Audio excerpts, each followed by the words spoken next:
A Werewolf Shifter Romance, written by Amelia Hart. Chapter 1. The Sacrifice.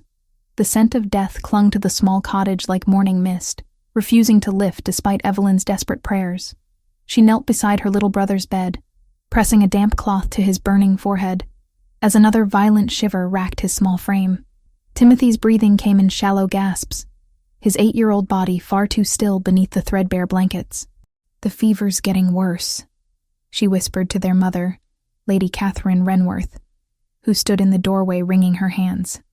At 49, Catherine still possessed traces of the beauty that had once caught their father's eye, but grief and worry had carved deep lines around her brown eyes, the same warm shade that Evelyn had inherited. "How long has it been since he last opened his eyes?" Catherine's voice trembled as she approached the bed, her graying hair escaping its usually perfect bun. 3 days. Evelyn's throat constricted around the words. 3 days since Timothy had last smiled at her, since he'd asked for one of her silly stories about brave knights and magical kingdoms. 3 days of watching the mysterious fever consume him piece by piece. The healer from their village had declared it hopeless 2 nights ago. "Moon fever," old Henrik had pronounced with grim certainty. "Strikes the young ones sometimes. Those with wolf blood who haven't come into their gifts yet. Nothing earthly can cure it once it takes hold." Evelyn smoothed Timothy's damp brown curls away from his pale face. He looked so much like their father, would have grown to be just as handsome and strong if the fever didn't claim him first. The thought sent fresh tears streaming down her cheeks. "There might be another way," Catherine said suddenly, her voice barely above a whisper. Evelyn looked up sharply. "What do you mean?" Her mother sank into the chair beside the bed, aging 10 years in that single moment. "The royal antidote. They say the Alpha King's treasury holds remedies for ailments that normal healers cannot touch. Magical cures collected from across the realm." "The Alpha King?" Evelyn's blood chilled.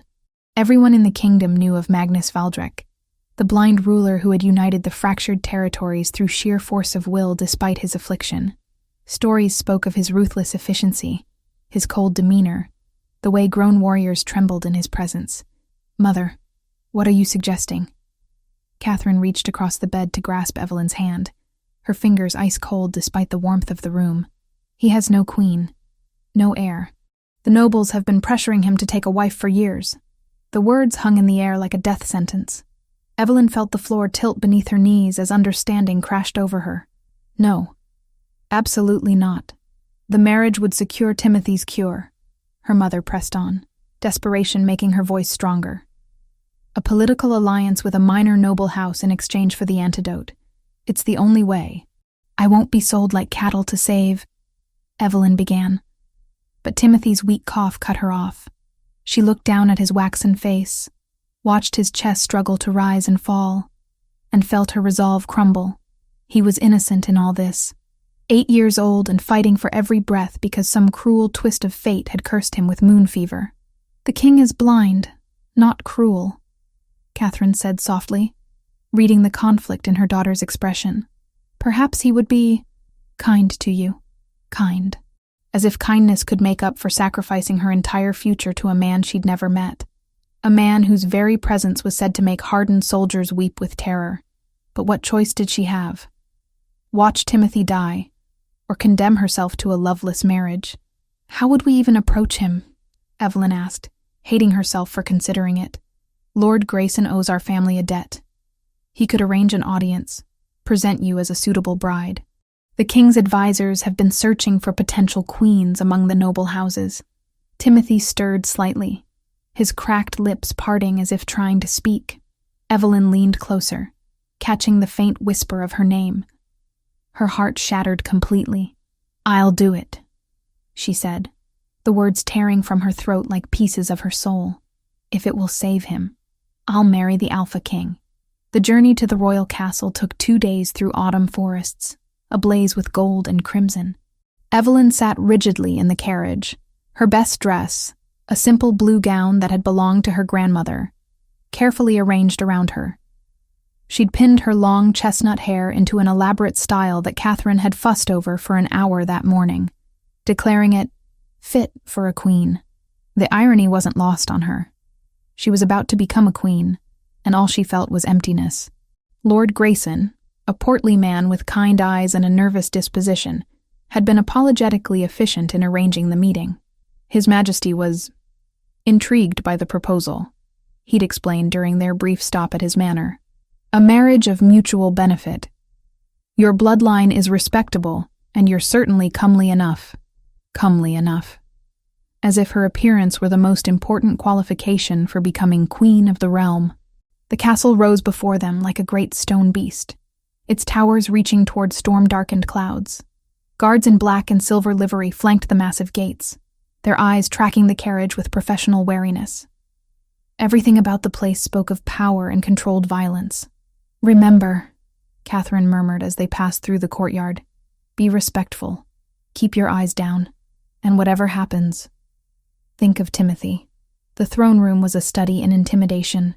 Massive stone columns supported a vaulted ceiling that disappeared into shadows, while banners bearing the royal coat of arms, a silver wolf rampant on a black field, hung like silent sentinels along the walls. Courtiers in expensive clothing clustered in small groups, their conversations dying as Evelyn entered. And there, on the throne carved from black stone, sat the Alpha King. Magnus Valdrek was nothing like she'd expected. The story spoke of his blindness as if it were a weakness, but the man before her radiated power like heat from a forge. He was tall, even seated, with broad shoulders filling out his dark velvet doublet. His hair was black as midnight, falling in waves to his collar, and his face was all sharp angles and aristocratic lines, but it was his eyes that held her transfixed. A pale blue-gray that seemed to look right through her, despite their sightless state. "Approach," he commanded, his voice a rich baritone that resonated through the vast chamber. Evelyn's legs felt like water as she walked toward the throne, acutely aware of every whisper, every stare from the assembled nobles. She stopped at what seemed like a respectful distance and dropped into the deepest curtsy she could manage. "Your Majesty, Lady Evelyn Renworth." Her name rolled off his tongue with careful precision, as if he were tasting each syllable. "I'm told you come seeking an alliance." "I do, Your Majesty." She kept her voice steady through sheer force of will. "My family offers our loyalty and service in exchange for your consideration." A murmur rippled through the watching courtiers. Somewhere to her left, she caught sight of a fair-haired man in rich robes watching the proceedings with obvious interest. Something about his calculating expression made her skin crawl. "And what form would this service take?" Magnus asked, though they both knew the answer. "Marriage, Your Majesty. If you would have me."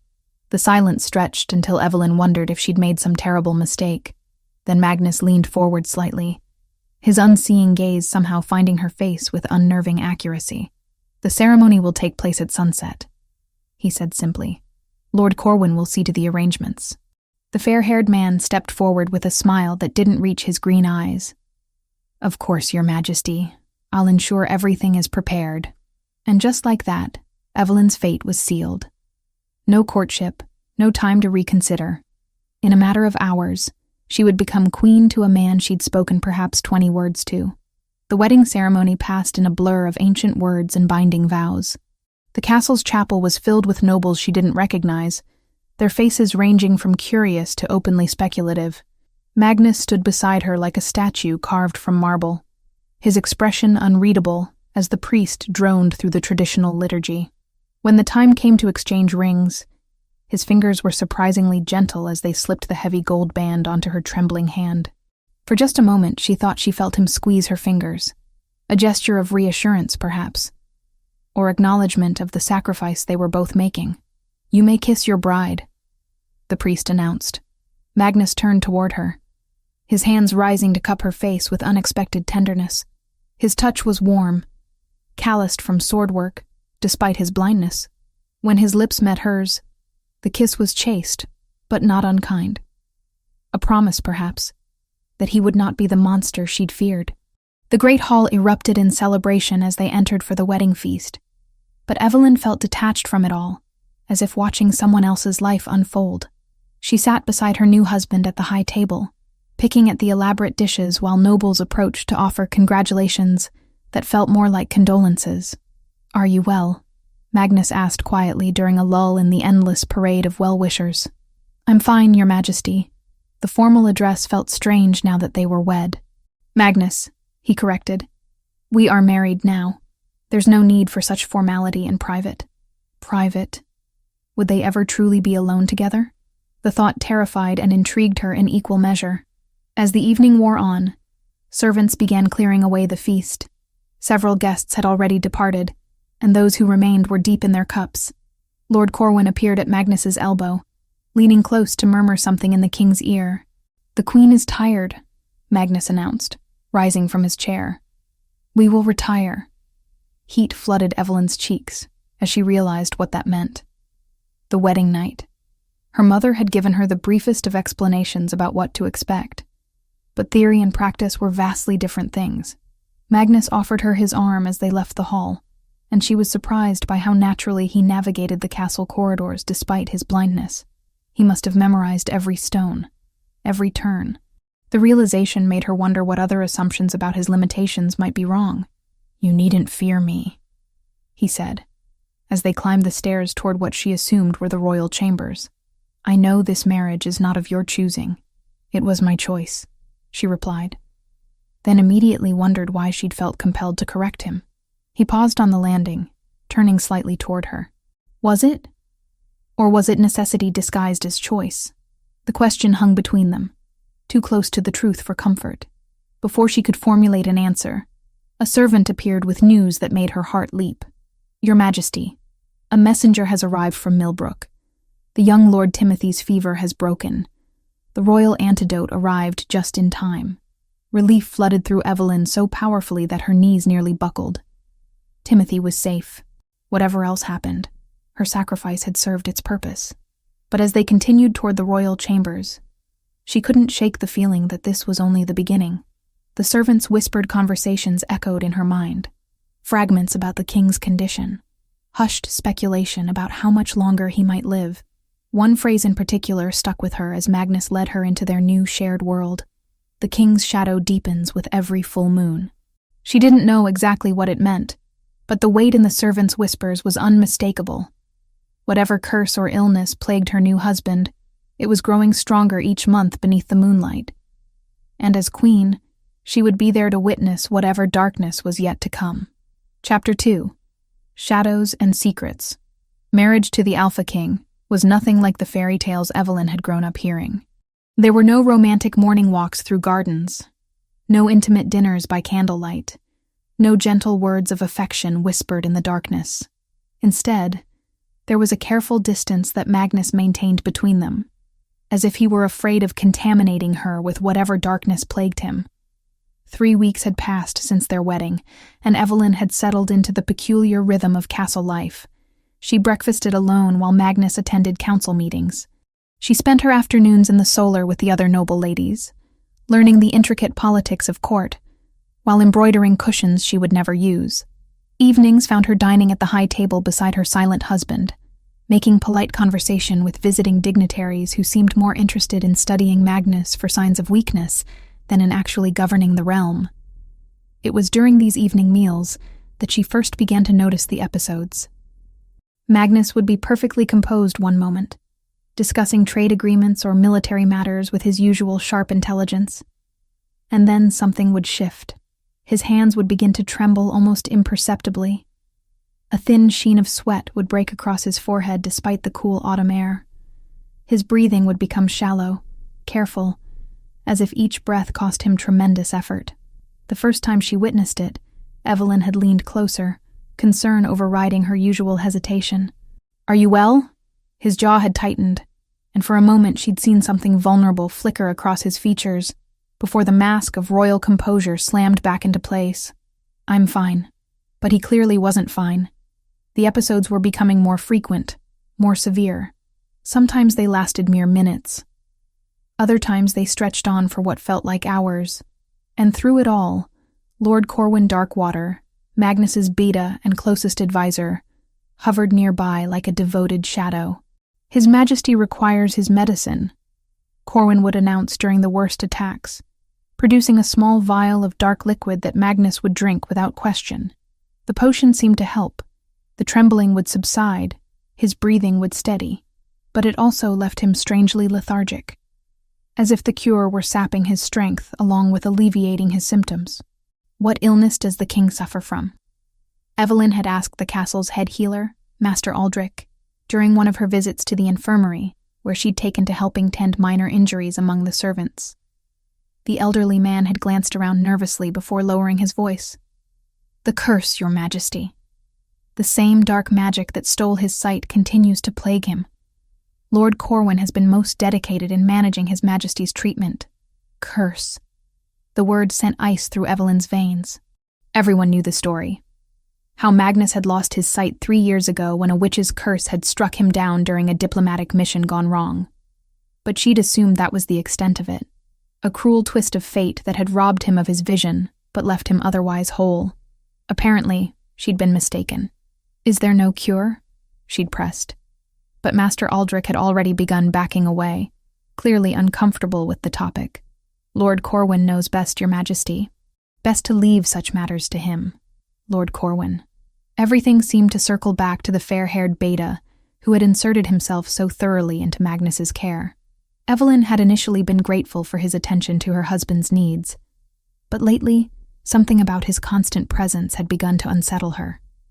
It was the way he watched Magnus during the episodes, she realized, not with concern or sympathy, but with a calculating interest that made her skin crawl, as if he were studying the effects of the illness rather than genuinely caring about alleviating them.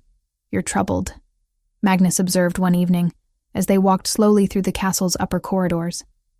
It had become their routine, a brief constitutional before retiring to their separate chambers.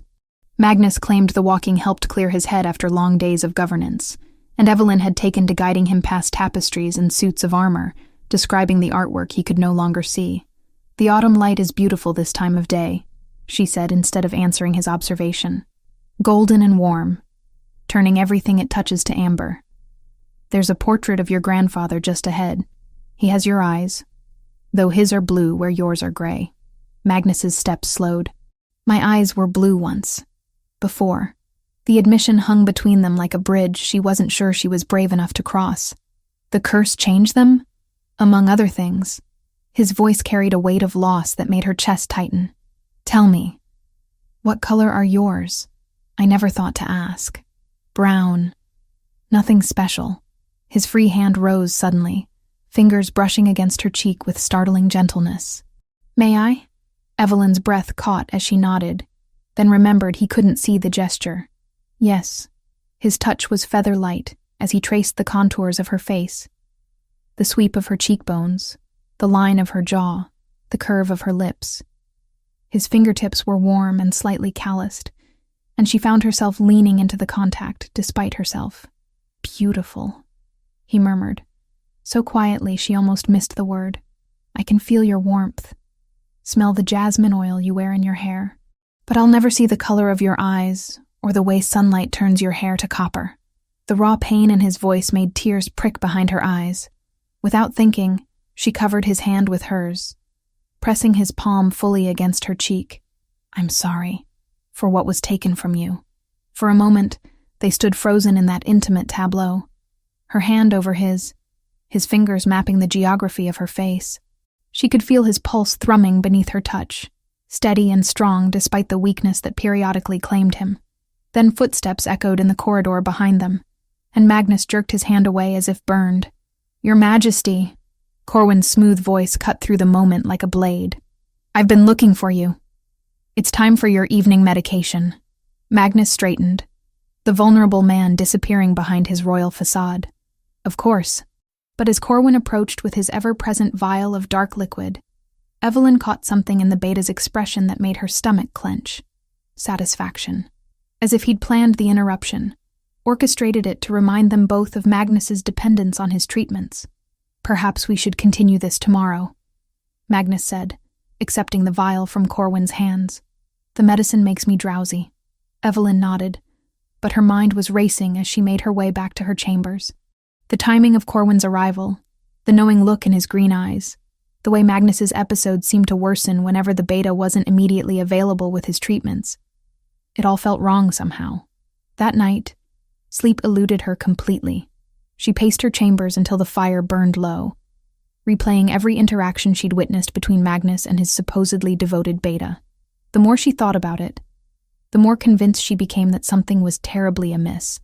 Near midnight, she heard it. Magnus's voice from the adjoining royal chamber, rough with pain and barely controlled panic. "Corwin, please. I need—" Evelyn pressed her ear to the connecting door, her heart hammering as she listened to her husband's distress. Heavy footsteps crossed the room. Corwin, responding to the king's call. "Of course, Your Majesty, but the dose will need to be stronger this time. The curse is progressing. Whatever it takes," Magnus gasped. "Just make it stop." There was a long moment of silence. Then Magnus's breathing gradually steadied. But instead of leaving, Corwin lingered, and Evelyn had to strain to catch his words. "Sleep well, Your Majesty. Tomorrow we'll discuss increasing the frequency of treatments. We can't have these episodes interfering with your duties." "No," Magnus agreed weakly. "The kingdom needs me strong." "Indeed it does." Something in Corwin's tone made Evelyn's blood freeze. "Sleep now. I'll be here to ensure you're not disturbed." As Corwin's footsteps retreated, Evelyn sank to the floor beside the door, her mind reeling. The casual way he'd mentioned increasing the treatments, the almost proprietary note in his voice when he'd spoken of Magnus's needs, it all pointed to a level of control that went far beyond normal medical care. And then there were his final words, heavy with implication. "I'll be here to ensure you're not disturbed. Not protected. Not cared for. Disturbed." As if Magnus were some kind of experiment that required careful monitoring, rather than a king deserving of genuine healing. Dawn was breaking over the castle walls when understanding finally crystallized in Evelyn's mind. She didn't know how yet, and she couldn't prove it, but every instinct she possessed was screaming the same terrible truth. Corwin wasn't trying to cure Magnus. He was slowly, methodically, killing him. Chapter 3. The Investigation. The castle's ancient library had become Evelyn's sanctuary in the weeks following her wedding. Hidden away in the highest tower, surrounded by dusty tomes and forgotten histories, she could think clearly without Corwin's calculating green eyes tracking her every movement. Today, however, her purpose was far from leisurely reading. "Curses of the Northern Kingdoms," she murmured, tracing her finger down the spine of a leather-bound volume. "Magical afflictions and their remedies." The books were old, some of their pages crumbling at the edges, but they contained knowledge that might save her husband's life, if she was right about Corwin's treachery. The morning sun streamed through the library's tall windows, casting dancing patterns across the wooden tables where Evelyn had spread her research. She'd been here since dawn, poring over every reference to blindness-inducing curses she could find, and the picture emerging was troubling. According to the texts, true magical curses were remarkably consistent in their effects. They struck swiftly and completely, leaving their victims with permanent but stable disabilities. A curse that caused blindness wouldn't continue to worsen over time. It would simply render the victim sightless and then remain dormant. But Magnus's condition was anything but stable. The episodes were becoming more frequent, more severe. His hands shook with increasing regularity, and she'd noticed him struggling to maintain his balance during their evening walks. Whatever was affecting him was progressive, not static, which meant it might not be a curse at all. Researching your husband's affliction? Evelyn spun around to find Master Aldrich standing in the doorway, his weathered face creased with what might have been sympathy. The old healer moved slowly into the library, his gnarled hands clasped behind his back. "I'm trying to understand what happened to him," she admitted. "The histories don't seem to match what I'm observing." Aldrich nodded slowly, glancing around to ensure they were alone before approaching her table. "You're an intelligent woman, Your Majesty. More intelligent than many give you credit for." Something in his tone made her pulse quicken. "What do you mean?" "I've served this castle for 40 years, he said quietly. "I've seen many ailments, many treatments, and I've learned to recognize when something doesn't quite fit the pattern." Evelyn's heart hammered against her ribs. "Are you saying you don't believe the king suffers from a curse?" Aldrich was quiet for a long moment, studying the books scattered across her table. When he finally spoke, his voice was barely above a whisper. 3 years ago, His Majesty was the picture of health. Strong as an ox, eyes like a hawk, reflexes that could put men half his age to shame. Then he returned from that diplomatic mission changed. The curse? So we were told. Aldrich's fingers drummed nervously against the table's edge. But curses don't typically require daily treatment, Your Majesty. They're fixed magical states, not progressive illnesses. The confirmation of her own suspicions sent a chill down Evelyn's spine. Then what do you think is wrong with him? I think, Aldrich said carefully, that you should be very cautious about who you trust with your questions. Before she could press him further, footsteps echoed in the stairwell leading to the library. Aldrich straightened immediately, his expression shifting to neutral professionalism as Corwin appeared in the doorway. Your Majesty, the beta said with his usual practiced smile. I've been looking for you. His Majesty was asking after your whereabouts. I was just doing some reading, Evelyn replied, fighting to keep her voice steady. Master Aldrich was helping me locate some texts on the kingdom's history. Corwin's gaze swept over the books on her table, lingering for just a moment too long on the titles about magical afflictions. How thoughtful of you to take such interest in your new home's heritage. I'm sure His Majesty will be pleased by your dedication. There was something in the way he said it. Pleasant on the surface, but with an undercurrent that made her skin crawl. As if he knew exactly what she'd been researching, and found it amusing rather than concerning. I should return to him, Evelyn said, beginning to gather the books. He shouldn't be kept waiting. Allow me to escort you, Corwin offered, stepping aside to let her pass. The castle can be confusing for newcomers. Evelyn had no choice but to accept, though every instinct screamed at her to refuse. As they descended the winding stairs, she was acutely aware of Corwin's presence behind her. Too close, too attentive, like a predator herding its prey. You know, he said conversationally, His Majesty is fortunate to have found such a caring wife. Your concern for his well-being is truly touching. Any wife would be concerned about her husband's health. Indeed. Though I hope you understand that his condition requires very specific care. The treatments I've developed over the years are quite delicate. Any interference could prove dangerous. The warning was clear despite its polite delivery. Evelyn kept her expression neutral, but her mind was racing. Corwin wasn't just suspicious of her questions. He was actively warning her away from investigating further, which only convinced her more thoroughly that she was on the right track. They found Magnus in his study, seated behind the massive oak desk that had belonged to his father and grandfather before him. Stacks of documents covered its surface, and he was running his fingers over the pages with practiced efficiency, reading the raised seal impressions and dictating responses to a scribe. Evelyn, he said, his face brightening as she entered. The transformation was remarkable, the careful mask of royal composure melting away to reveal something warmer, more genuine. I was hoping you might join me for lunch.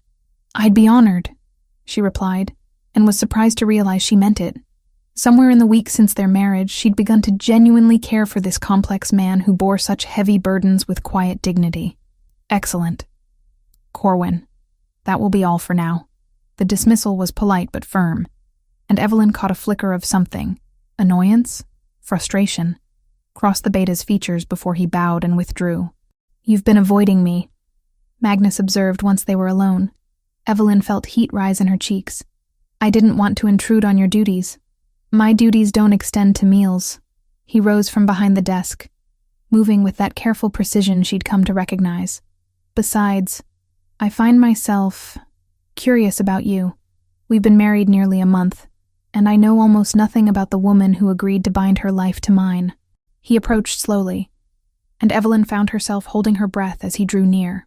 This close, she could see the fine lines around his eyes, the way his dark hair curled slightly at his temples. Despite everything, the political marriage, his illness, the mystery surrounding his condition, he was undeniably handsome. What would you like to know? She asked. Everything. His hand rose to cup her cheek, thumb brushing across her skin with heartbreaking gentleness. Your favorite flowers, the sound of your laugh, what makes you happy, what makes you sad, the intimacy of the touch, the raw honesty in his voice made her chest tight with emotion. Magnus, I know this isn't the marriage you dreamed of, he continued. A blind king. More burden than blessing. but I find myself hoping that perhaps, in time, we might find some measure of happiness together. You're not a burden, she whispered, covering his hand with hers. You're stronger than anyone I've ever known. Something shifted in his expression. Surprise, perhaps, or gratitude. His thumb traced the line of her lower lip, and for a moment she thought he might kiss her. The air between them crackled with possibility, with the potential for something real to grow from their arranged beginning. Then his hand stiffened, and a now familiar tremor ran through his fingers. His face went pale, and she could see the struggle as he fought against whatever was attacking his system. Magnus, what can I do? Corwin, he gasped. I need my medicine. But Corwin was nowhere to be found, and Magnus was growing worse by the second. Sweat beaded on his forehead, and his breathing became labored. In desperation, Evelyn guided him to a chair and knelt beside him, taking his hands in hers. Look at me, she said, though she immediately felt foolish for the instruction. Listen to my voice. You're safe. I'm here with you. To her surprise, his grip on her hands tightened, and his breathing began to slow. The tremor subsided gradually, and some color returned to his face. When the episode finally passed, he stared in her direction with something approaching wonder. How did you do that? I don't know, she admitted. I just wanted to help. The episodes usually last much longer without the medicine. His voice carried a note of confusion, as if her presence had somehow altered the very nature of his affliction. You have a remarkable effect on me, my queen. The endearment, spoken so softly and with such genuine warmth, made her heart skip. But even as she savored the moment, her mind was cataloging what had just occurred.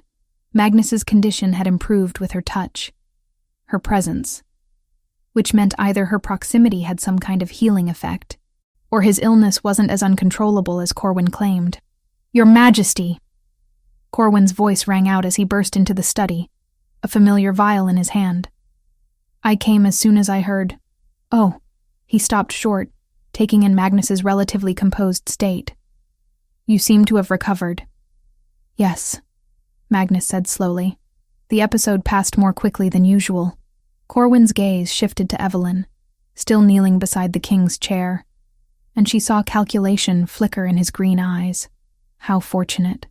Though you should still take your medication, just to be safe. That won't be necessary, Magnus replied, and Evelyn caught the slight tightening around Corwin's mouth. I feel much better. As you wish, Your Majesty. But as Corwin turned to leave, Evelyn heard him mutter under his breath, Interesting. The single word sent ice through her veins. She was becoming a variable in whatever game Corwin was playing, and that made her dangerous to his plans, which meant she was running out of time to uncover the truth. That evening, she found herself back in the library. But this time her research took a different direction. Instead of magical curses, she searched for information about poisons, specifically, substances that could cause progressive neurological damage while maintaining the appearance of mystical affliction. What she found made her blood run cold. Tears of the Banshee. She read aloud from a tome on exotic toxins. A rare poison extracted from the nightshade family causes progressive blindness, tremors, and eventual paralysis. Effects can be mistaken for curse work due to the gradual onset and mysterious nature of symptoms, particularly effective when administered in small, regular doses over extended periods. Her hands shook as she turned the page, reading about antidotes and treatments. The poison was virtually undetectable once it had bonded with the victim's system, and reversal required immediate cessation of exposure combined with specific herbal remedies. But first, she would need proof of what Corwin was doing to her husband. And she would need to find it before the next full moon, when the servants whispered that Magnus's episodes always reached their worst. She had less than a week to save the man she was beginning to love. Chapter 4. The Truth and the Threat. The Opportunity. Evelyn had been waiting for came 3 days before the full moon, when Corwin departed the castle on what he claimed was urgent business in the eastern provinces. She waited until well past midnight before slipping from her chambers, her heart hammering as she made her way through the darkened corridors toward the Beta's private apartments. The castle felt different at night. Ancient stones seemed to whisper secrets, and shadows danced with menacing life in the flickering torchlight. Every creak of the floorboards beneath her bare feet sounded thunderous in the oppressive silence. But she pressed on, driven by desperate determination. Corwin's chambers were located in the tower adjacent to the royal wing, a position that spoke of his elevated status within the court hierarchy. The heavy oak door was locked, but Evelyn had come prepared. During her weeks in the castle, she'd befriended several of the kitchen maids, and one had taught her the art of picking simple locks with hairpins. Her hands trembled as she worked the mechanism, sweat beading on her forehead despite the cool night air. After what felt like an eternity, she heard the satisfying click of the lock disengaging. Corwin's sitting room was spartanly furnished but undeniably rich. Tapestries from the southern kingdoms adorned the walls, and a collection of expensive books lined mahogany shelves. Everything was meticulously organized, from the perfectly aligned writing instruments on his desk to the precisely folded clothing visible through his open wardrobe. It was the desk that drew her attention first. Stacks of correspondence sat in neat piles, each tied with different colored ribbons that suggested some kind of filing system.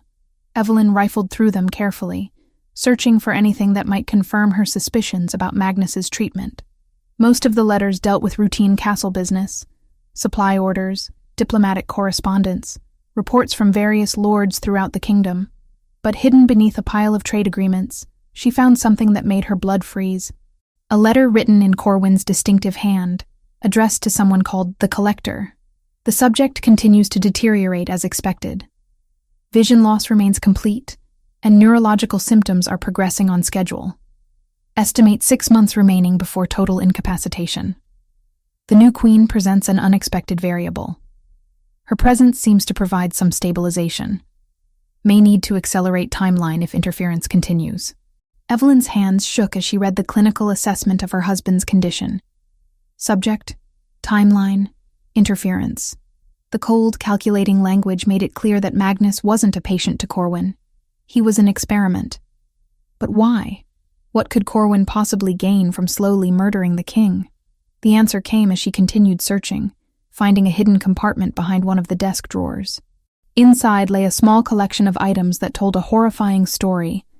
Detailed maps of the kingdom with strategic locations marked, correspondence with several minor lords expressing concerns about Magnus's fitness to rule, and most damning of all, a marriage contract between Corwin Darkwater and the surviving royal widow. The implications hit her like a physical blow. Corwin wasn't just killing Magnus, he was planning to marry his widow and rule through her. A perfectly orchestrated coup that would appear completely legitimate to the outside world. And she was the unwitting centerpiece of his scheme. I had hoped you were merely curious rather than dangerously clever. Evelyn spun around to find Corwin standing in the doorway, his traveling clothes dusty, but his expression coldly calm. In the lamplight, his usually handsome features looked predatory, all pretense of charm stripped away. "You're back early," she managed, fighting to keep her voice steady. Fortunately for me, he stepped into the room, closing the door behind him with deliberate care. Though I suspect not so fortunately for you. I don't know what you mean. But even as she spoke, Evelyn was backing toward the window, her mind racing through possible escape routes. Corwin laughed, the sound devoid of warmth. "Please, Your Majesty. We're both intelligent people. You've discovered my little collection, and I've caught you red-handed. Let's not insult each other with denials." He moved to his desk, noting the displaced papers with obvious displeasure. "You've been busy. Tell me, what gave me away? I thought I'd been quite careful." "The progression of Magnus's illness," Evelyn said, abandoning any pretense. "Curses don't work that way." "Ah, a student of magical theory. How refreshing." Corwin opened one of the desk drawers, withdrawing a small crystal vial filled with dark liquid. "You're absolutely right, of course. Tears of the Banshee, a much more reliable method than messy assassination attempts. Why?" The question tore from her throat. "Magnus trusts you. He considers you a friend. Magnus is a romantic fool who believes in honor and justice." Corwin's lip curled in disgust. "Do you know what this kingdom could become under proper leadership? What alliances we could forge? What territories we could claim? But no. Our noble king prefers diplomacy to conquest, mercy to strength. So you decided to murder him. I decided to spare the realm from his weakness. Corwin set the vial on the desk with careful precision. The plan was quite elegant, really. A slow decline that would appear natural, followed by a grieving period where his devoted beta would care for the royal widow. Eventually, romance would bloom from shared sorrow, and I would become king through marriage rather than violence. The lords would never accept you as ruler, wouldn't they? By the time Magnus dies, I'll have spent months demonstrating my competence while he grows increasingly incapacitated. His widow, devastated by grief, overwhelmed by royal duties, would naturally turn to her late husband's most trusted advisor for guidance and comfort. His smile was reptilian. The marriage would seem not just appropriate but necessary for the stability of the realm. Evelyn felt sick as she realized how thoroughly Corwin had planned every detail. But I wasn't supposed to be here. You needed a different queen for your plan. True, your marriage was an unexpected complication. His eyes narrowed. You were supposed to be a brief political alliance. Grateful for the elevation, content to remain in the background while I handled the real business of governance. Instead, you've proven inconveniently perceptive, and inconveniently stabilizing to Magnus's condition. That too. Corwin picked up the vial again, rolling it between his fingers. Your presence seems to counteract some of the poison's effects. Fascinating, really, though ultimately irrelevant. What do you mean? I mean, my dear queen, that your investigation ends tonight. He pulled another item from the drawer, a second vial, this one containing a clear liquid. Accidental poisoning is such a tragic thing. You'll sample some wine intended for your husband, not knowing it contains a concentrated dose meant for his final treatment. Terror clawed at Evelyn's throat. He'll never believe I died accidentally. Won't he? His beloved wife, killed by his own medicine because she was trying to help him during one of his episodes? Corwin's expression was almost pitying. The guilt alone will probably kill him faster than the poison. A counter-proposal. I'm listening. You will say nothing about what you've discovered tonight. You will continue to play the devoted wife while Magnus completes his decline. And in exchange, your family will remain safe. Your brother, your mother, everyone you hold dear. And if I refuse? Corwin's smile returned, cold and sharp as a blade. Then tomorrow morning, you'll receive tragic news from Millbrook. Timothy's fever has returned with a vengeance. Your mother has taken ill as well. Such a pity that the royal antidote seems to have lost its potency. The threat hit her like a physical blow. Images flashed through her mind. Timothy's pale face burning with fever. Her mother collapsed beside his bed. Both of them suffering while she remained trapped and helpless in the castle. You already have people watching them, she realized. I have people watching everyone who matters to me, Your Majesty. The question is, do you value your husband's life more than your family's? It was an impossible choice, and they both knew it. Evelyn closed her eyes, feeling the walls of Corwin's trap closing around her. If she exposed him, her family would die. If she remained silent, Magnus would continue his slow descent toward death, and she would eventually become Corwin's unwilling bride. You need more time to consider, Corwin observed with false sympathy. I understand. It's a weighty decision, but don't take too long. Magnus's condition is becoming quite severe. I'd estimate he has perhaps 2 more weeks before the final stages begin. 2 weeks. 14 days to find some way out of this nightmare. Some solution that would save both her husband and her family. I'll keep your secret, she said finally, the words tasting like ash. For now. Wise choice. Corwin returned both vials to the drawer, his manner once again that of the helpful, concerned beta. I'm sure we'll find a way to work together for the good of the realm. As Evelyn made her way back to her chambers through the dark corridors, she felt like she was drowning. Every option seemed to lead to death and destruction. Every choice demanded an unbearable sacrifice. But as she slipped back into her rooms, one thought burned bright in her mind. Corwin had made a crucial mistake. He'd revealed not just his methods, but his timeline. 2 weeks meant she had time to plan, time to find some weakness in his seemingly perfect scheme. And perhaps most importantly, he'd confirmed something she'd suspected but hadn't dared hope.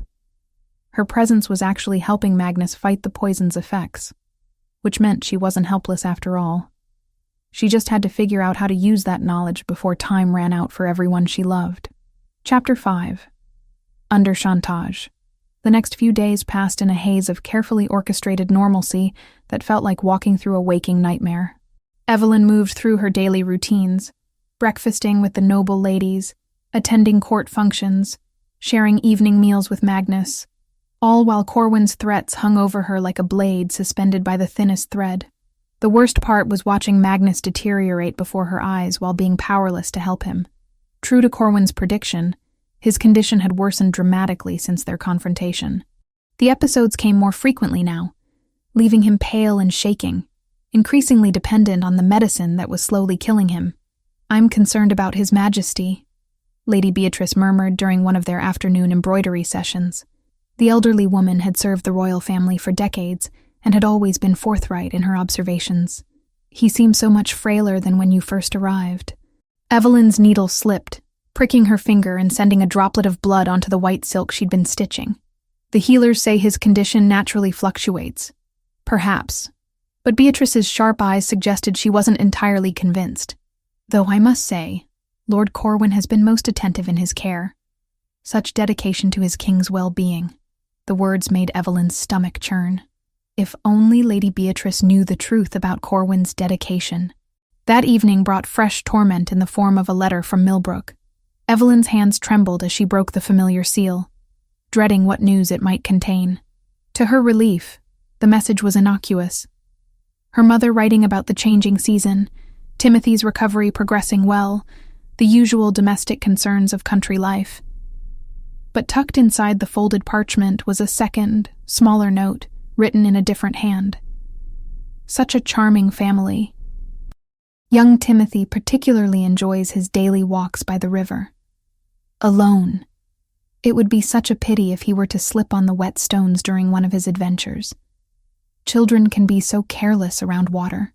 There was no signature, but Evelyn didn't need one. The message was clear. Corwin's reach extended far beyond the castle walls, and her family remained at his mercy. "Bad news from home?" Magnus asked, looking up from the correspondence he'd been dictating to his secretary. "Not at all," Evelyn managed, crumpling the threatening note in her palm. "Timothy continues to improve. Mother sends her regards." Magnus smiled, and the genuine warmth in his expression made her chest ache. "I'm glad. Your brother seems to be a remarkable young man, surviving such a severe illness at his age. If only he knew that Timothy's survival might now depend on her silence about another kind of illness entirely." The secretary finished transcribing Magnus's final letter and departed, leaving them alone in the study. It had become their custom to spend these quiet evening hours together. And despite everything, Evelyn found herself treasuring these moments. Away from the prying eyes of the court, Magnus allowed his careful composure to relax, revealing glimpses of the man he might have been under different circumstances. "Come here," he said softly, extending his hand toward her. Evelyn approached slowly, still marveling at how he always seemed to know exactly where she was despite his blindness.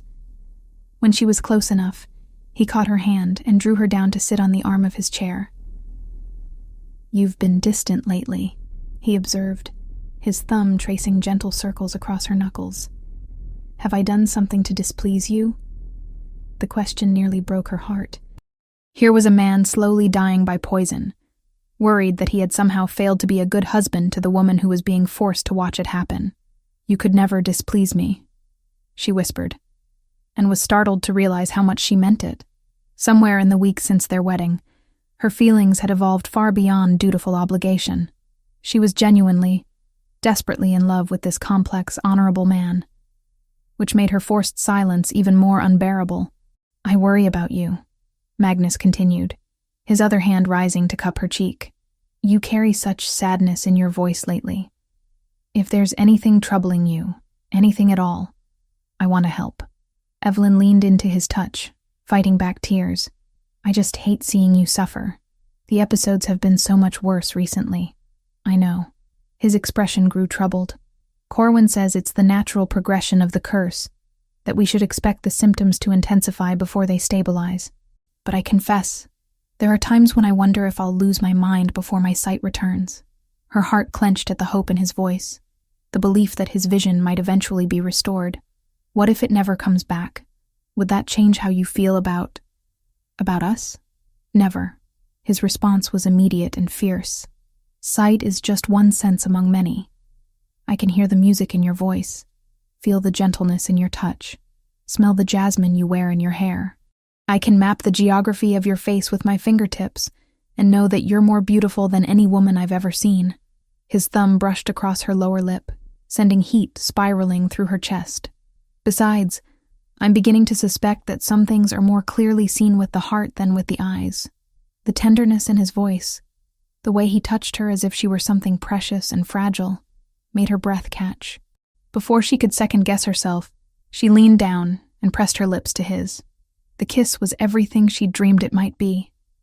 Soft at first, then deepening as Magnus's hand tangled in her hair.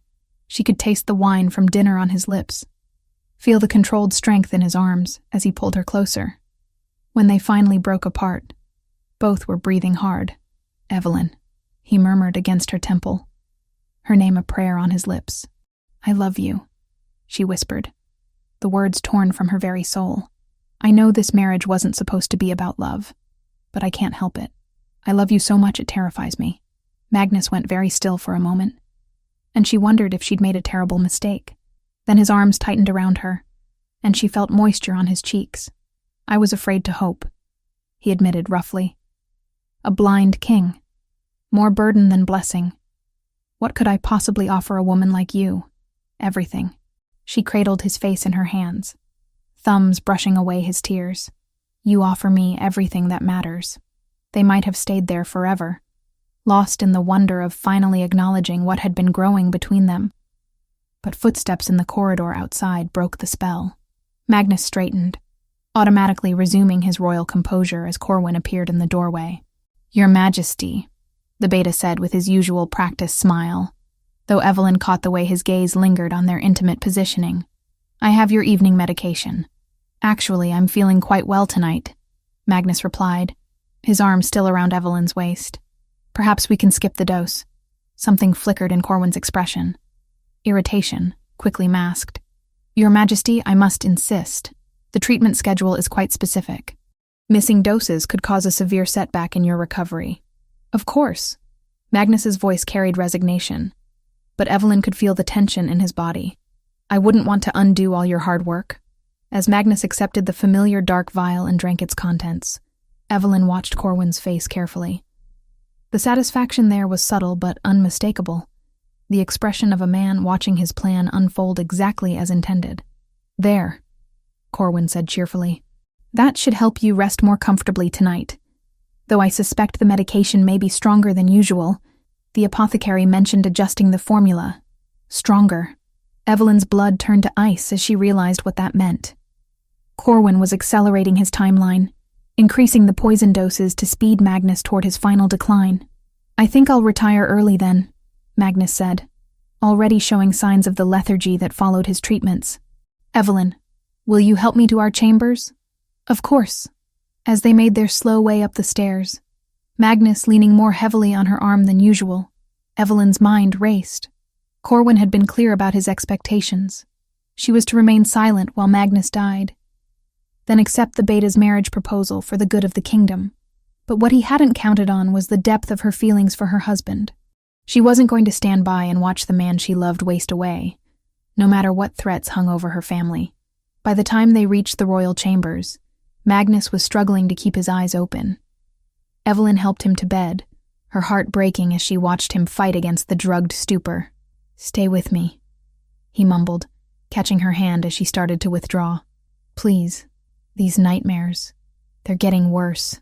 Evelyn settled beside him on the bed, stroking his hair as his breathing gradually evened out. But she didn't sleep. Instead, she lay in the darkness, forming desperate plans. She needed an antidote to the tears of the banshee. She needed proof of Corwin's treachery, and she needed to find some way to protect her family while she worked to save her husband. It seemed impossible. But as she listened to Magnus's labored breathing and felt the fever building in his skin, she knew she had no choice. Love demanded that she try, even if the attempt destroyed them both. The next morning brought another message from Millbrook. This one far more urgent than the previous evening's veiled threats. Timothy had suffered a relapse. Not of the moon fever, but of something new and mysterious that had left him bedridden and burning with fever. The local healer is baffled, her mother wrote.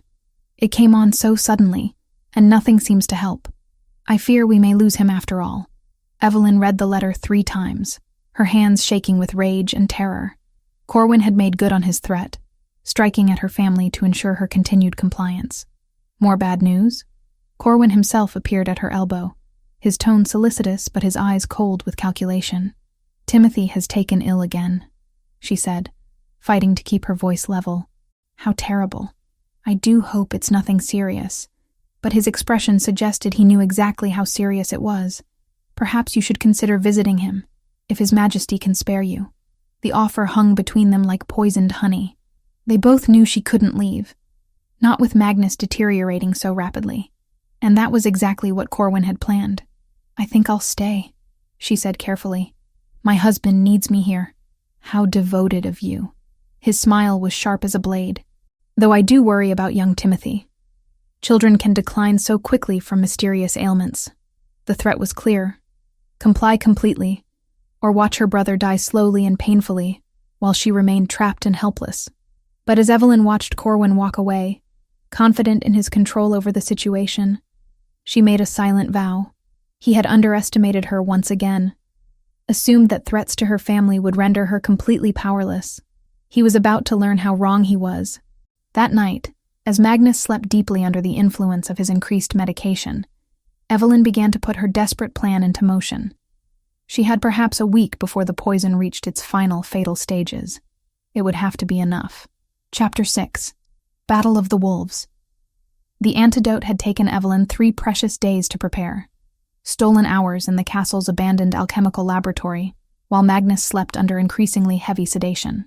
The ancient text she'd found described a complex mixture of silverleaf, moonwort, and purified spring water that could neutralize the tears of the banshee, but only if administered before the poison reached its final stages.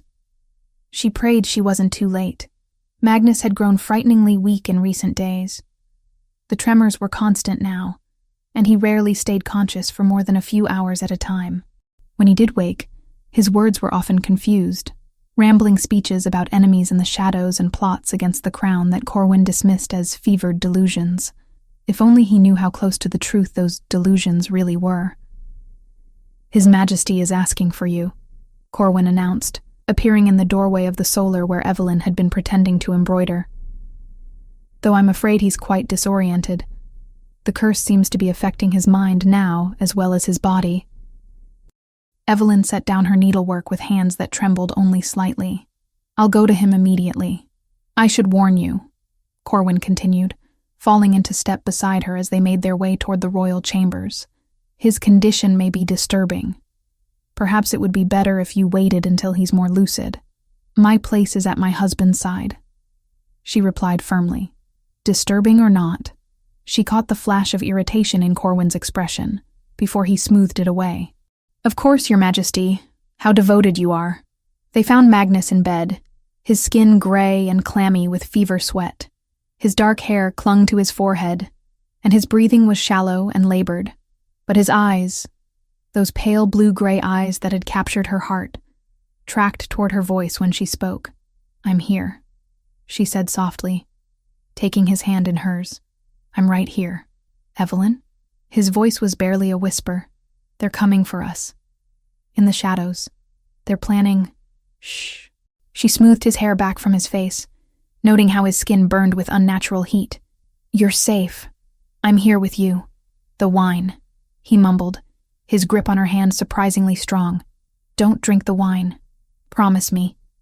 Promise you won't. Evelyn's blood chilled. Even in his fevered state, Magnus was trying to warn her about something. Did he suspect? Had some part of him realized what was being done to him? I promise, she whispered. I won't drink anything I shouldn't. Good. His eyes drifted closed. So tired, but I can't sleep. The dreams, they show me such terrible things. Corwin stepped forward with his familiar vial of dark liquid. His Majesty needs his medication. It will help him rest. No. The word came out sharper than Evelyn intended. Let him sleep naturally. He seems calmer now. I'm afraid that's not possible. His condition requires precise timing for the treatments. Corwin's tone was pleasant but implacable. We can't risk allowing the symptoms to spike again. Magnus stirred at the sound of their voices, his hand tightening on Evelyn's. Don't let them, he whispered. The poison. In everything. Corwin's expression hardened. You see? The fever makes him paranoid, delusional. He needs the medicine to clear his mind. But Evelyn was studying her husband's face, seeing past the obvious signs of illness to something deeper. His words weren't random. They were warnings. Somehow, despite the drugs clouding his thoughts, Magnus knew, perhaps not the full extent of Corwin's betrayal, but enough to understand that he was being slowly murdered. I won't let anyone hurt you, she said, loud enough for both men to hear. I swear it. Magnus's eyes opened, focusing on her with startling intensity. My brave queen, he breathed. My heart. My mate. The word hit her like lightning. Mate. In the world of shifters, the term carried profound meaning. A bond deeper than marriage. A recognition of souls destined for each other. And somehow, despite his human upbringing, Magnus had found the right word for what they'd become. Yes, she whispered, tears streaming down her face. Your mate, and I will protect you. How touching, Corwin said dryly. But sentiment won't cure His Majesty's condition. Now, if you'll excuse me, I need to administer his treatment. He approached the bed with the poisoned vial, and Evelyn knew she was out of time. The antidote hidden in her dress pocket wouldn't work if Magnus received another massive dose of toxin. She had to act now, regardless of the consequences.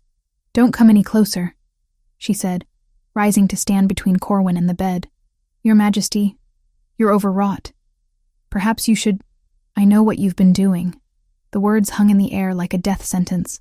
I know about the tears of the banshee. I know about your plans to marry me after Magnus dies. I know everything. Corwin went very still, his pleasant mask finally slipping completely. I see. And what exactly do you plan to do with this knowledge? Expose you. Heal him. Make sure you never hurt anyone again. I'm afraid that's not going to happen. Corwin set the vial on the bedside table and turned to face her fully. You see, I've already sent word to my associates in Millbrook. Poor young Timothy's condition has taken a severe turn for the worse. Without immediate intervention, he'll be dead within the hour. Evelyn's heart stopped. You're lying. Am I? Would you like to risk your brother's life on that assumption? His smile was cold as winter frost. Or perhaps your mother's. She was so distraught over Timothy's relapse that she collapsed. Such a weak heart. These older women sometimes have. Stop. The word tore from her throat. Please. They're innocent. Then stop interfering with my work. He picked up the vial again, moving toward Magnus. Accept that your husband is dying, and focus on preparing yourself for widowhood.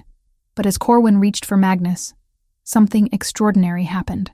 Despite his weakened state, despite the poison coursing through his system, the Alpha King began to shift.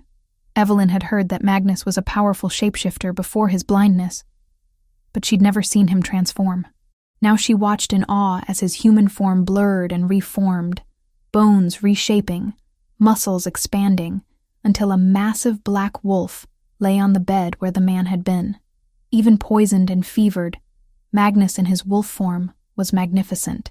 His coat was midnight black except for silver markings around his eyes, and despite his blindness, his head turned unerringly toward Corwin's scent.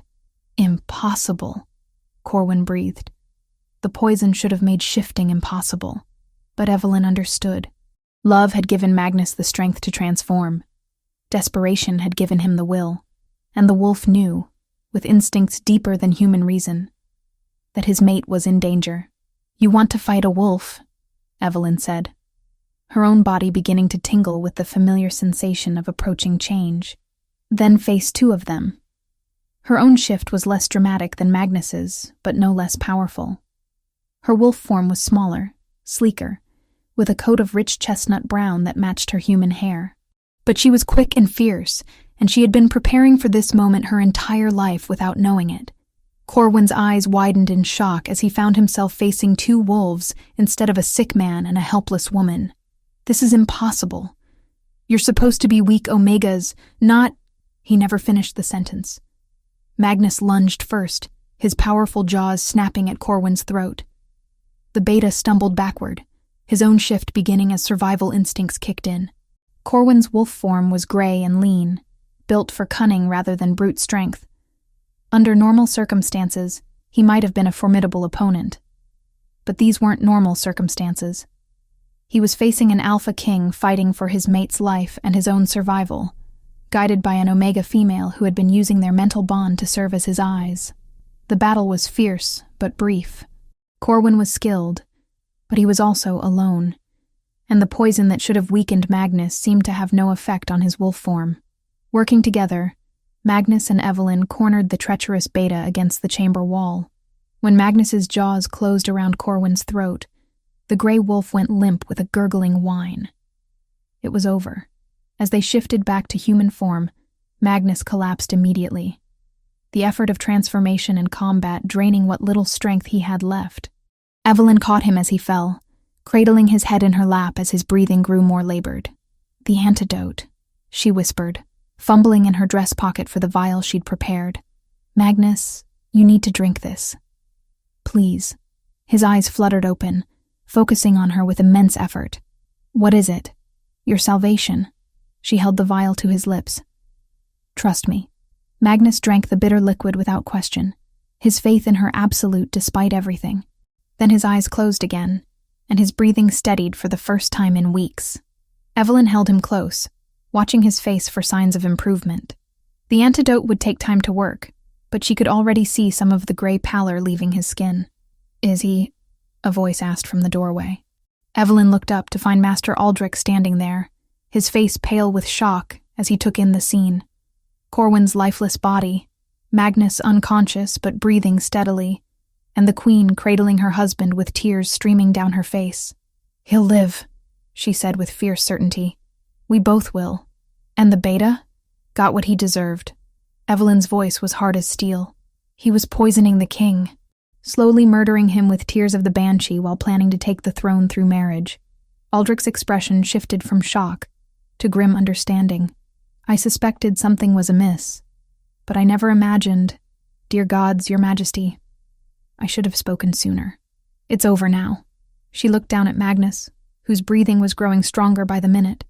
"And we're going to make sure nothing like this ever happens again."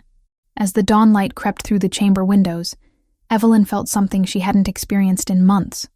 Hope.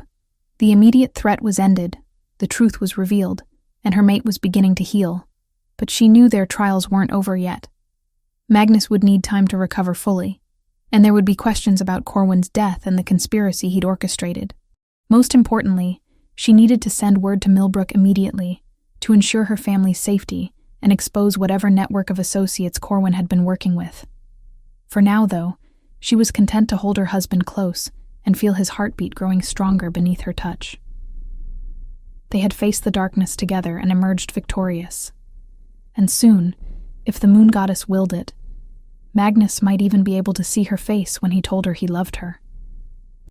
Chapter 7. Renewal and Recovery. 3 days after the confrontation with Corwin, Magnus opened his eyes to shadows and light, the first time in 3 years that his world wasn't shrouded in complete darkness. "Evelyn," he whispered, his voice stronger than it had been in weeks. "I can see shapes, movement." She was beside him instantly, her heart racing with hope and disbelief. "What do you see?" "Light streaming through the window. The outline of the bed hangings." His hand found her face with trembling fingers. "And something bright and warm that must be you." Tears spilled down her cheeks as she leaned into his touch. Master Aldrich had warned her that the antidote might restore some of Magnus's vision, but she hadn't dared hope for so much improvement so quickly. The poison's effects were truly reversing. Over the next week, Magnus's recovery progressed with remarkable speed. Each day brought clearer sight, stronger limbs, and more lucid thoughts. The tremors that had plagued him for months disappeared entirely, and his natural alpha strength began to reassert itself. But it was the emotional healing that touched Evelyn's heart most deeply. "Tell me about the battle," Magnus said one evening as they sat together in the garden, watching the sunset paint the sky in brilliant oranges and purples. His vision was still somewhat blurred, but he could make out colors and shapes now, enough to appreciate the beauty he'd been denied for so long. "We fought together," Evelyn said simply, "as mates should. I remember feeling your presence in my mind during the shift. Your wolf was guiding mine, helping me navigate without sight." He turned toward her, his blue-gray eyes focusing with increasing accuracy. "How is such a bond possible?" "I don't know." She took his hand, marveling at how steady his fingers were now. "But from the moment I first saw you, something inside me recognized you. Even when I thought this marriage was purely political, my heart knew better." Magnus raised their joined hands to his lips, pressing a gentle kiss to her knuckles. "My brave, brilliant queen. You saved my life in more ways than one." The investigation into Corwin's conspiracy had revealed the full scope of his treachery. Hidden documents in his chambers detailed correspondence with several ambitious nobles who had been prepared to support his claim to the throne through marriage. More disturbing still were the records of other accidents that had befallen potential rivals over the years. Magnus wasn't Corwin's first victim, merely his most important one. "The council has voted to strip House Darkwater of all titles and holdings," Magnus reported during one of their morning walks. "Corwin's younger brother has agreed to testify against the remaining conspirators in exchange for exile rather than execution. And my family? Timothy has made a full recovery. It seems Corwin's associates fled the moment word reached them of his death. Your mother sends her love and asks when she might visit her new son-in-law properly." Evelyn smiled, imagining her mother's reaction to learning that her daughter had not only married for love, but had fought wolves to save her husband. Catherine Renworth would be insufferably proud. But it was the personal revelations that mattered most to both of them. "I need to tell you something," Magnus said one afternoon as they stood on the battlements overlooking the kingdom. His vision had improved enough that he could make out the distant mountains, though details were still fuzzy. "About why I could shift during the battle, despite the poison. You found the strength because I was in danger. More than that." He turned to face her fully, his expression serious. "I've been able to sense you since our wedding night. Your emotions, your location, even your dreams sometimes. I thought it was wishful thinking, the desperate imaginings of a dying man. But when Corwin threatened you, when I felt your fear through our bond, something awakened in me that was stronger than any poison." Evelyn's breath caught. "You're saying we have a true mate bond? I'm saying that fate brought us together for reasons that go far beyond political necessity." Magnus cupped her face in his hands, thumbs brushing across her cheekbones. "You are the other half of my soul, Evelyn. My heart, my anchor, my salvation. And you are mine," she whispered, rising on her toes to meet his kiss. This time, when their lips met, there was no hesitation, no careful restraint. Magnus kissed her with the fervor of a man who had nearly lost everything and found it again, and Evelyn responded with equal passion, pouring all her love and relief into the contact. When they finally broke apart, both breathing hard, Magnus rested his forehead against hers. "Marry me again," he said softly. "What?" "Our first wedding was a political arrangement. This time I want to marry you for love, before the moon goddess and all our people. I want everyone to know that you chose me, as I choose you, with our whole hearts." Evelyn's eyes filled with tears. "Yes, yes, absolutely yes." The ceremony took place 3 weeks later, under the full moon in the castle's great courtyard. Unlike their first wedding, this celebration was joyous, filled with genuine well-wishers who had come to love their brave queen and witness their king's remarkable recovery. Timothy had arrived from Millbrook the day before, his 8-year-old face bright with excitement as he was fitted for his role as ring-bearer. Lady Catherine wept happy tears as she helped Evelyn prepare, marveling at how love had transformed her daughter from a frightened girl into a radiant woman. "You look like a queen," Catherine said as she adjusted Evelyn's new silk gown, this one chosen for beauty rather than political expediency. "I feel like one," Evelyn replied, and meant it. The scared young woman who had agreed to marry a stranger to save her brother seemed like a different person entirely. The ceremony itself was everything their first wedding had not been. Intimate despite the crowd, joyful despite the solemn vows, and absolutely genuine in every word spoken. When the priest pronounced them husband and wife, in the bonds of true love, Magnus lifted Evelyn's veil with hands that trembled not with poison, but with emotion. "Hello, my beautiful wife," he said softly, his vision now clear enough to see her face in perfect detail for the first time. "Hello, my beloved husband," she replied, and kissed him as the crowd erupted in cheers. The celebration continued long into the night, but eventually, Magnus and Evelyn slipped away from the festivities to walk alone in the moonlit gardens. The same path where they had first begun to fall in love now served as witness to their complete devotion. "Do you regret any of it?" Magnus asked, as they paused beside the fountain where he had first touched her face. "The arranged marriage, the danger, the uncertainty? Never." Evelyn's response was immediate and fierce. "Every moment of pain led us to this happiness. Every trial made us stronger together. Even if you could go back and choose differently?" She considered the question seriously, thinking of all the paths her life might have taken. She could have refused the marriage, let Timothy die, remained safe in her small village existence. She could have accepted Corwin's threats, stayed silent, watched Magnus die rather than risk her family. But none of those choices would have led her here, to this moment, to this man who saw her as his equal and his salvation. "I would make the same choice every time," she said finally, "because it led me to you." Magnus pulled her close, holding her against his chest, where she could hear his strong, steady heartbeat, so different from the irregular rhythm she had feared losing forever. "My heart belongs to you," he murmured against her hair. "For this life, and whatever comes after, and mine to you," she replied. "Always and forever." Above them, the full moon shone down with silver light, blessing their union and illuminating the future that stretched ahead. Uncertain in its details, but absolutely secure in its foundation of love, trust, and unshakable devotion. They had been forged in fire and emerged as pure gold, stronger for their trials, and ready for whatever challenges might come. Together, they would rule with wisdom and compassion, building a kingdom worthy of the love that had saved them both. And in a few months' time, when Evelyn discovered she was carrying the heir they had both hoped for, their joy would be complete. But for now, it was enough to stand in the moonlight, holding each other close, and know that they had found their happily ever after despite all odds. The abandoned bride had become a beloved queen. The blind king had recovered his sight and his strength, and love had conquered every obstacle placed in their path. Chapter 8. The Legacy. 5 years had transformed the kingdom of Valdrek in ways that still amazed those who remembered the dark days of Corwin's conspiracy. Where once fear and suspicion had ruled the corridors of power, now laughter echoed through the castle halls, and genuine warmth characterized the relationships between the royal family and their subjects.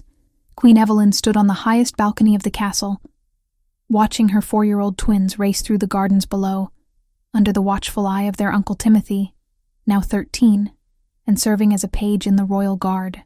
Prince Alexander, with his father's midnight black hair and his mother's warm brown eyes, was currently winning the impromptu race, while Princess Isabella, whose chestnut curls gleamed with golden highlights in the afternoon sun, and whose blue-gray eyes mirrored Magnus's perfectly, was gaining ground with determined concentration. "They're getting faster every day," Magnus observed, joining his wife at the balcony railing. At 37, he had grown even more handsome with age, his recovered sight having restored the confident bearing that made him such a formidable king. The silver that now touched his temples only added to his distinguished appearance, and the laugh lines around his eyes spoke of years filled with genuine happiness. "Isabella nearly shifted during yesterday's lesson," Evelyn replied, accepting his embrace as he wrapped his arms around her waist from behind. "Master Aldrich says it's remarkably early for such young shifters to show signs of transformation. They have powerful bloodlines on both sides, and they're being raised in an environment of love and acceptance, rather than fear and suppression." Magnus pressed a kiss to her temple. They'll be stronger for it. Indeed, the changes in the kingdom extended far beyond the royal family. Magnus's recovery and the exposure of Corwin's treachery had ushered in an era of reform that had strengthened the realm immeasurably. The rigid hierarchies that had once kept the nobility suspicious of each other had been replaced with a more collaborative approach to governance, one that valued competence and integrity over bloodline politics. "Your Majesty," a voice interrupted their quiet moment. "The afternoon council session is prepared to convene." Evelyn turned to see Sir Marcus, the new head of the royal guard, a young knight who had distinguished himself during the purge of Corwin's remaining allies.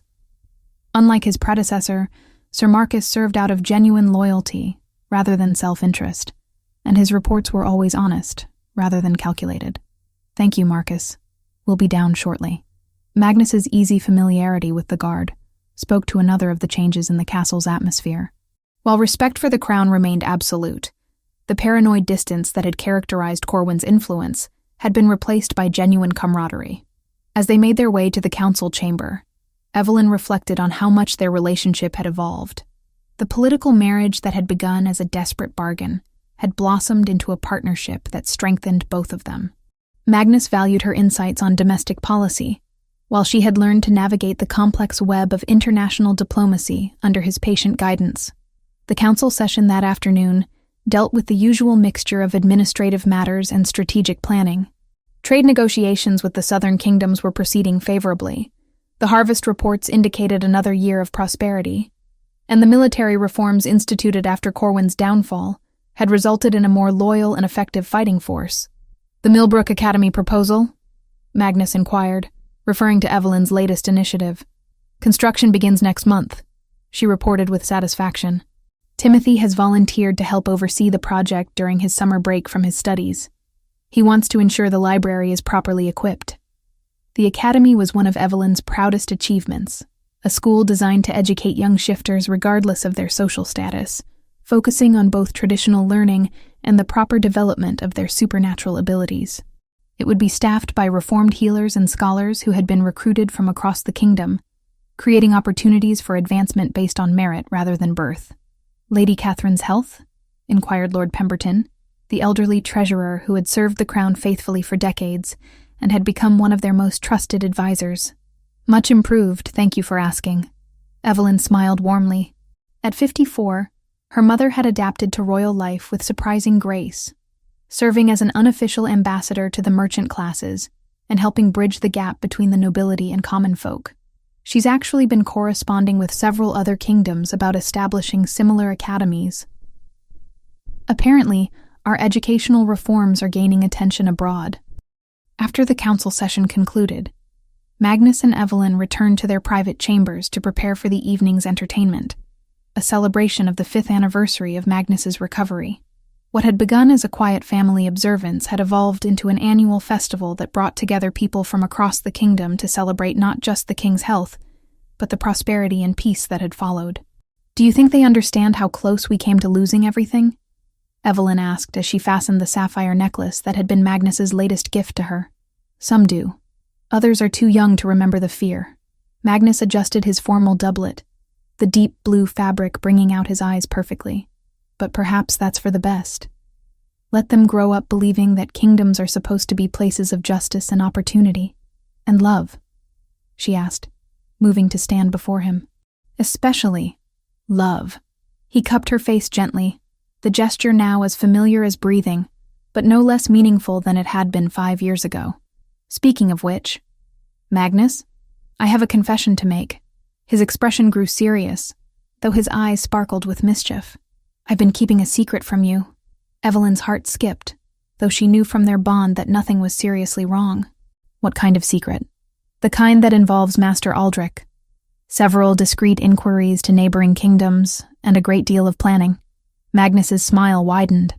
"It seems that certain ancient treaties regarding royal bloodlines have some interesting provisions that I've recently had cause to investigate." "Magnus, you're being deliberately mysterious. The Kingdom of Eldermarch has a tradition," he continued, clearly enjoying her confusion. "When a royal couple has ruled successfully for 5 years, demonstrating both personal happiness and good governance, they are invited to renew their wedding vows before a gathering of allied kings and queens. Evelyn's eyes widened. You want us to have a third wedding ceremony? I want the entire world to know that the woman who saved my life, who rules beside me as an equal, who gave me the most beautiful children any man could hope for, is mine by choice rather than chance. His voice grew tender. And I want to promise, before witnesses from across the known world, that I will love you for whatever time we have remaining. Be it 5 more years or 50. Tears spilled down Evelyn's cheeks as she launched herself into his arms. Yes, absolutely yes. Again and always yes. The celebration that evening was magnificent. The great hall was filled with nobles and commoners alike, all united in their affection for the royal couple who had brought such positive change to their lives. Alexander and Isabella, dressed in miniature versions of court attire, charmed everyone they met with their bright personalities and obvious intelligence. Timothy, now tall and lean like his father had been, served as one of Magnus's attendants for the ceremony, his pride in his sister evident in every gesture. Lady Catherine, radiant in rose silk, wept happy tears as she watched her daughter renew vows with the man who had transformed from stranger to beloved son-in-law.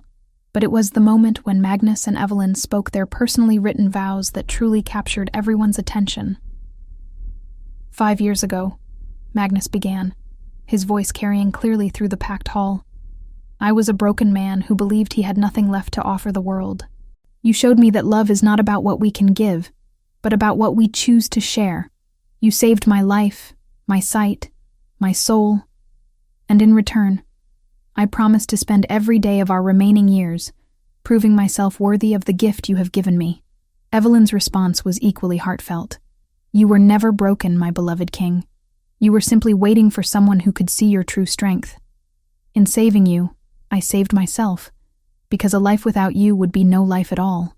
I promise to stand beside you in joy and sorrow, in triumph and trial, until the stars themselves burn out. When they kissed to seal their renewed vows, the entire hall erupted in cheers that could be heard throughout the castle and beyond.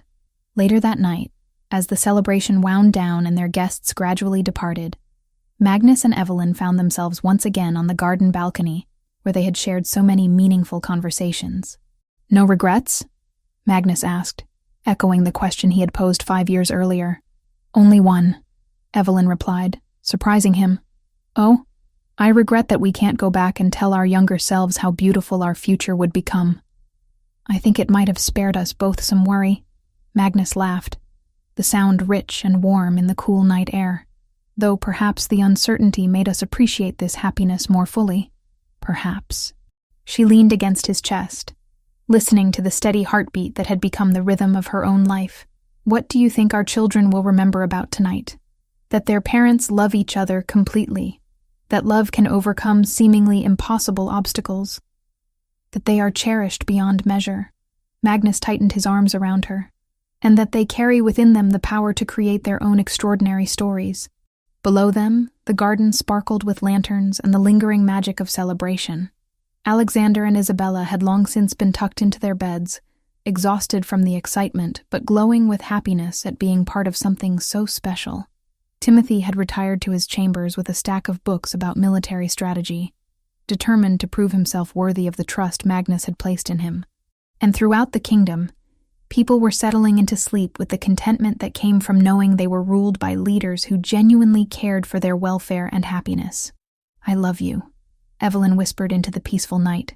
And I love you, Magnus replied, his voice heavy with the absolute certainty that had carried them through every trial, for this life, and all the lives to come. They stood together in comfortable silence, watching the stars emerge in the darkening sky, each lost in grateful contemplation of the journey that had brought them to this perfect moment. The scared young woman who had agreed to marry a stranger, and the bitter, broken king who had believed himself beyond redemption, had found in each other not just love, but the courage to become the best versions of themselves. Their story had begun with a desperate bargain and blossomed into a legacy of love, justice, and hope that would endure long after they were gone. The twins would grow up strong and wise. Timothy would become a knight worthy of songs, and the kingdom would prosper under the foundation they had built together. But for now, it was enough to stand in the moonlight, holding each other close, and know that they had found their happily ever after despite all odds. The sacrifice had become salvation, the arrangement had become adoration, and love had indeed conquered all.